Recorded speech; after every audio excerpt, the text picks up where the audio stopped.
I could see this new revolution coming.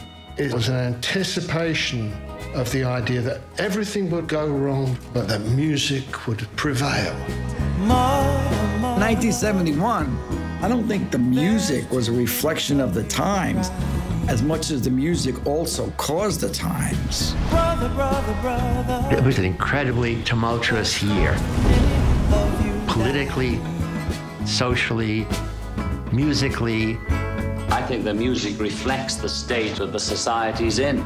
All these bands were making music referring to protests and the Vietnam War. That was our language. I would like to say something that hasn't been said so much, you know. This series is very easily one of the best music, cultural documentaries, analysis pieces, whatever you want to call it, that I've seen. There's so much information to unpack. I edit, and so I understand like what all goes into it, but I can't wrap my head around navigating all of this and ending up with fluid episodes at the end of it. Was it as daunting to do as it looks in my head, or was there hours and hours of pre-planning to kind of soften the amount of obstacles you had to hurdle? You know, I didn't find it very daunting. I found it very exciting, to be honest. And we had a good, for a UK side at least, a good long schedule. You know, I was probably editing this for 10, 12 months. And, you know, there was lots of exciting story that you had those tent poles in your film that you were aiming towards, you know, particularly in, so I cut film 1 and film 5, which was a protest film about Vietnam, and then the Black Power protests. And you've got these very strong tent poles of, you know, the Vietnam War, the Attica prison riot, George Jackson's killing. Mm-hmm. And I just found it immediately, I used those as tent poles, but I found it immediately interesting how, you know, music's kind of like, you can poetically say it's kind of like the liquid architecture of life, you know, and it's kind of, some of the tracks naturally floated to where they were, you know, in terms of, you know, you've got Bob Dylan singing about George Jackson dying, those kind of things naturally gravitate. And then for mine, I was lucky enough to have what I guess you'd call proto-rap with the Last Poets and Gil Scott-Heron. And they're very direct songs about the events. So they were very easy and good to structure, whereas some of the other artists who in many ways are higher, you know, much more emotive, like Aretha Franklin, you know, those ones were more difficult to place, but when you place them well, they felt more like the soundtrack of the time. So, you know, for example, on the back end of the, when Angela Davis is being released, the obvious track to go to would really have been the Stones track Sweet Black Angel, which is about her. But then you've got this connection with Aretha, and you can go out and you have Amazing Grace, and you get that lovely kinetic connection. And I just found it a joy, to be honest. I'm from more of a background of the politics and world than music, but obviously as an editor, as everybody, you love music, so melding them together was just wondrous. Yeah, I think I'm the same. It was exciting, and I think as long as the thing that was great about it is there was the ambition there to see it through to the end. There wasn't you couldn't have rushed it, and so the complexity and the layering and the kind of intersection of stories, it just came through lots of work, but really enjoyable work and a lot of teamwork. You know, there's a lot of people involved in the series. The idea that you would do this all on your own in your head, in your edit suite, you know, that's a recipe for madness. But with the people around, you know, really talented people, you know, all pushing the same direction, it was just an absolute pleasure to work on.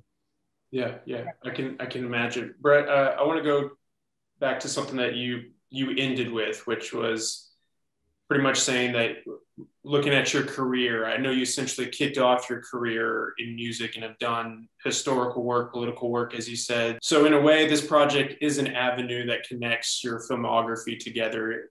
Did you give much thought to that as you were taking this on, or do you just go with whatever feels right or appeals to you in the moment? I think alluding to some of what Sam says there, for me with these kind of projects, you've really got you know, you've got the strength of the interview, the strength of the research done by Danielle and by James directing, that you've got these stories feeding that. And so, I mean, stylistically, I would have gone with some of the work I've done before, you know, I've done some music docs on Bob Marley, etc. And I would have made, you know, I made creative choices within that. So for example, quite simply, with Gil Scott-Heron, with The Last Poets, they're effectively like newspaper songs for the Black community. And so I tried to cut them that way, you know, they're direct songs, and I tried to cut them visually in that manner, so that, you know, when you're doing this, you know, I have a fairly good historical background, but you're always discovering new stuff, which then comes up and becomes potent. Like the,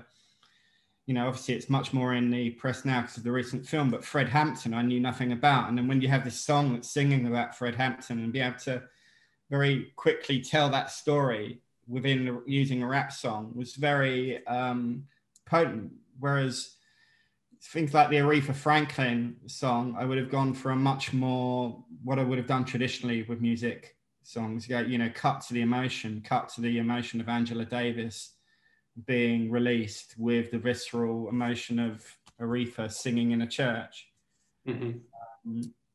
But really at the base of it was the strength of the research and the interviews that take you through. You know, it's, if you're an editor as well, if you've got great material, it becomes, for me, it becomes a duty not to ruin it. You know, there's great interviews, pull it out as you can. So speaking of some of those interviews, I know that, you know, you're not dealing with talking heads here. They're the voices from various talents, family members, friends, journalists, etc. How did that shape how you think about finding footage that is appropriate for the moment? Sometimes you have exactly what you need, and then other times you have to kind of color in those gray areas with your own creativity. In my two films that I cut, David Bowie was the main character, I'd say, across it. And with him, he appeared on film once in 1971, and it's a great piece of archive. You know, it's shot by Andy Warhol, so you know it's great. But the big question there was, how do you tell a story with no material? But I think his story was so much about change, and it was about responding to the world. He's someone who really looked at the world, considered his place in it, considered his place in culture and music and beyond.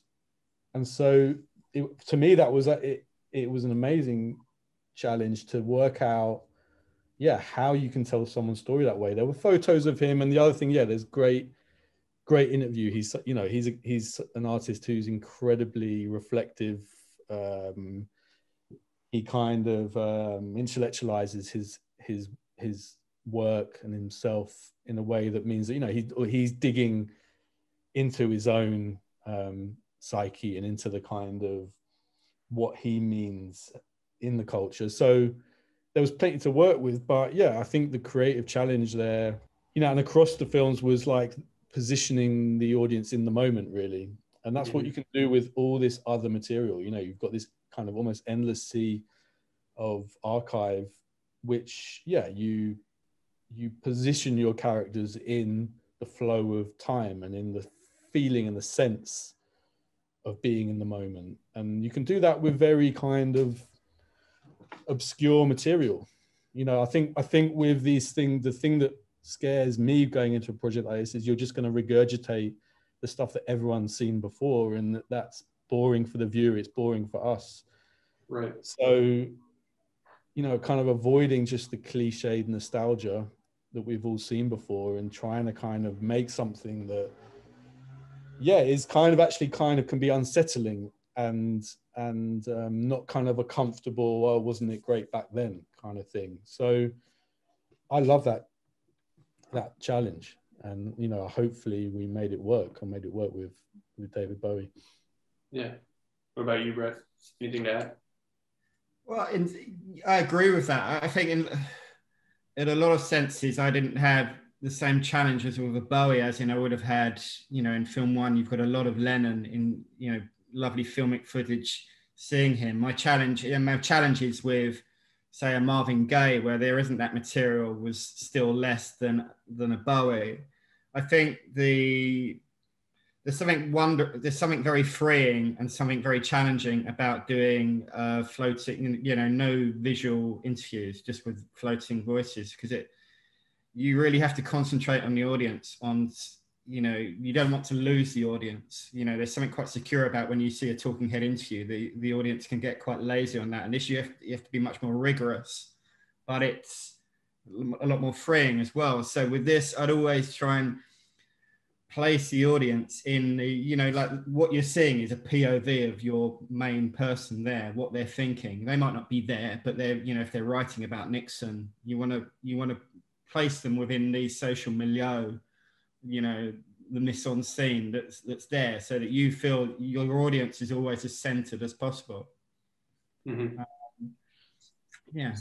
So actually, speaking some of those transitions, like I'm just trying to put myself into your shoes and imagine, because it's like constructing an essay. Like you can have a certain section there and then another section here, but then it needs to have that, like an organic, natural flow from one thing to the next. And so how much thought did you guys put into those transitional moments? Was it something that you spent a lot of time with, or did it come fairly easy? I mean, I'd say they're really key. It's a really interesting question, because you're kind of digging into something that's quite a subtle art in a way, but is really key to it. I think they take a lot of work. I mean, we did there was a lot of watching films and discussing and, thinking, essentially what you're saying, do these connections work? Do they work? And without being too literal, I needed to be able to cut from, a character in America. Like I had Alice Cooper in America doing one thing, Bowie in England doing another thing, and they didn't know each other at this point, but they're kind of knocking around in these similar areas to do with kind of theatricality, to do with rejecting 60s hippiedom. And so thematically, they're pushing in parallel lines somehow. And I guess that's really satisfying, I think, in a story, when, you leave enough space for the audience to kind of do the arithmetic, but it's not random. We thought a lot about this thematically. So yeah, I think it's a really key. I'm trying to think of other examples. Can you think of examples, Brett, of those transitions between stories? Yeah, I mean, for me, it was almost what happened was this project had even greater ambition, it had a great ambition as in its gestation. There were 4 films rather than 8. So I cut film 1 and film 5 as one film, one long 120-minute film at one point. And what I actually found harder in the question you're talking about was breaking them apart, because you had that crossover of all these people are in their same world. And if you watch 1 and 5, you'll see that. You sort of see Ali in film 1 with a fight, but you see him writing a poem about Attica in film 5. The music, being that sort of liquid architecture, was actually, sometimes it would give you that kind of link. Some of this music, you had to be, some of the music was written of the time, so you couldn't play in its natural time when it was released, because they're writing about an event. For example, George Jackson, the song would have been released 3 or 4 weeks after the funeral, but you're of course going to interconnect them. And so you had that relative fluidity of kind of using some of the music to give you those connections. And what I found interesting, what I liked about it was some of the tracks are really definitely within the film and firmly rooted, and then some are more, just they fit the emotion. They're more like a soundtrack, so I remember using Leonard Cohen's Avalanche, and it's got no relation to the film in terms of lyrics or that, but the feel is just right. Artists are picking up on that feel of the time, or everything's molding together and reflecting it. I think a strength of it is that there's enough in there that random's the wrong word, but that it isn't. We were allowed to go with a feeling or an instinct, and that was. I think that's kind of what. I want to be surprised when I watch something. I don't want it just to go exactly where I expect it to go. I like films that kind of take you off on a tangent unexpectedly, and that's where, as an editor, like if you can word instinctively, that allows that. And there's so many examples across the series, I think, where we were just allowed to kind of go with a feeling. And that's magic, you know. That's a really amazing way to be able to work. Yeah, absolutely, definitely an art. As we wrap up here, when I watch it, you know, Asif Kapadia, like, he's really good at getting these, you know, intimate footage. Like, I don't know what other documentaries or shows or whatever have shown like the footage with like the Beatles and getting some insight into John Lennon's creative process. Like, I can watch that and I have a certain perspective of these artists, but then after I watch it, I have a whole new perspective. And I'm sure you could say the same for the people that you concentrated on your particular episodes. But I'm curious, when you're with the artists that you were concentrating on, if you were familiar with like how they thought, or if as you're editing it and you're spending so much time in the research and cutting it together, that you begin to kind of subtly notice that in your own life that you're adopting certain things that they may have thought, or have they challenged your thinking in any way? I think for me, you know, very much I'd grow up, what this has done is, you know, I listen to music, and I think you do it a lot when you're young, which is when you're in some senses more into music. You know, when you're a teenager, you're really into music. But I'd listen to it and not understand the lyrics sometimes, or you would, but you wouldn't connect. And this has really made me connect with a lot of the lyrics and seen their gestation. So I don't think for me, you know, I would look at, and I spent many hours going through, for example, what you're saying, John Lennon, and going through that. And obviously he's long passed away. So it's important for me to be an advocate of what he's saying and not to over manipulate. I mean, whenever you cut, you are manipulating, but I want to be as honest as possible. But I don't think it influenced me in how I think, because his experiences being a Beatle are so different from what my daily experiences are. I live in an edit suite most of my life. You know, he's lived in this amazing world. Yeah. So I found it, no, I wouldn't say that. You know, I'd certainly have you know, I try and fall in love with all of my characters, be an advocate and fall in love. So I kind of, in the right way. And, you know, so I'd have a great deal of empathy and sympathy for a Marvin Gaye or something like that. You know, I try and make it touch me at each point. I think for me, I think that happens definitely. It's happened to me in the past when you're focusing on a single character for a long time. And I think for me, the experience of this was the tapestry of the world that it created. And that's what stayed with me. I think realizing that I'd grown up in the kind of shadow of the 60s in a way, you know, I was born in the late 70s. And so this was the mythology in a way. Obviously this is 71. It's about the end of that moment. And it just made me really aware of how this kept reverberating on.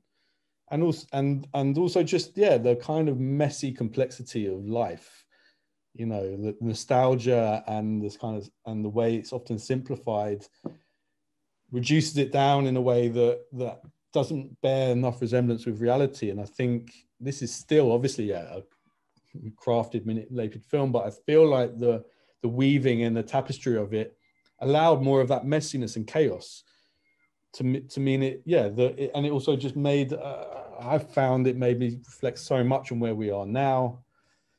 And that was vital for it not to be, again, not to be nostalgic, but to be something to kind of, yeah, to feel like it's alive and that it relates to us now. And I think that was the thing that I found myself thinking about the most. The peace and flowers love thing was over. I wasn't a soldier, I was a musician. How can I use my music to help change things? All power to the people. I don't think you'll ever see a creative burst like that musically ever again. These were not just players, they were cultural icons. We have come through something, and if we can get this far, we can get further. They took this on, and things changed. The music was not a soundtrack. It was much more than that.